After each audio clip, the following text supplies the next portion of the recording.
Cahayu.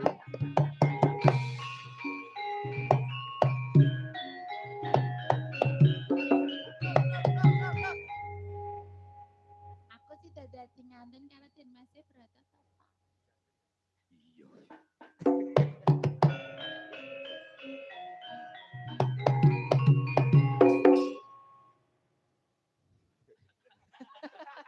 Nyapa tenan ning kono kuwi iki? Ngopo kowe? Wis. Tak omong angkung kowe yen kowe bakale aku omong diwurungke lagi. Wis, Mas. repot. Mas, kowe aja nyalahke sing ngendang. Lah piye? Ya nyalahke sing kentongane lho.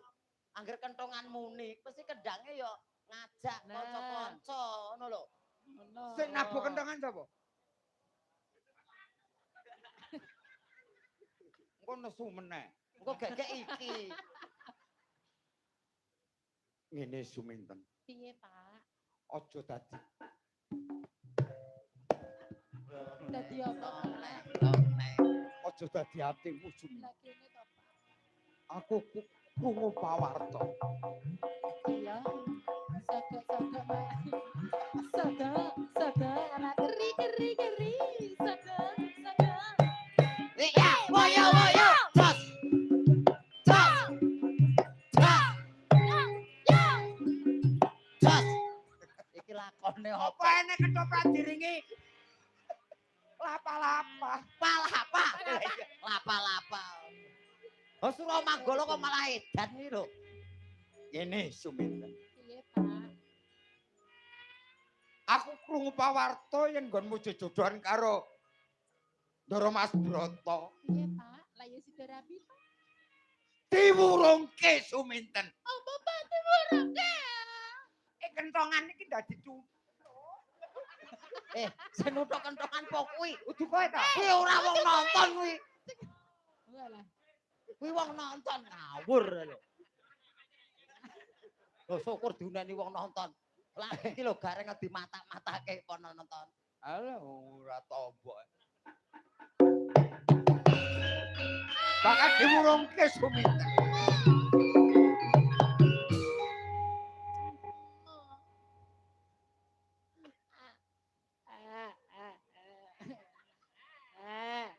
Mergo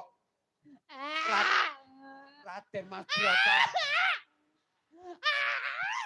malah gandrung karo cempluk.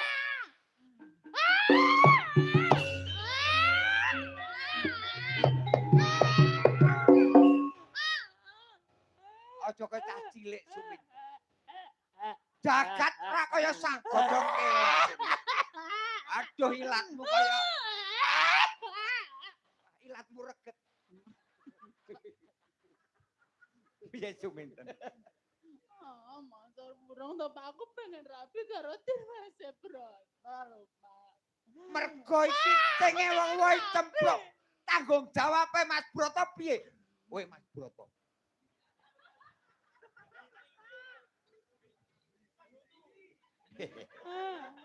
Iki ora Broto iki. Lah apa? Briti. Briti gak apa-apa sampe ora brutu. Broto. Apa? Broto brot. Wis blenjani apa sing dadi kekarepaning Masa?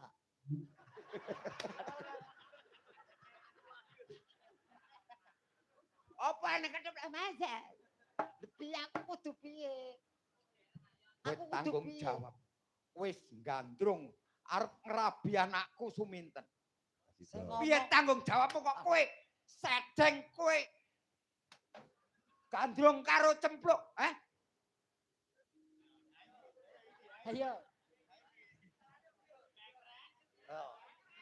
Ane Pak gede bacok ekrek. Piye? Gede bacok ekrek. Dadi batok gede Ekrek. kepiye Broto tanggung jawabmu. Ora kaya ngono kuwi wong lanang. Sing ngomong sapa? Kowe ngeceh-ceh wong wedok, apain wong wedok.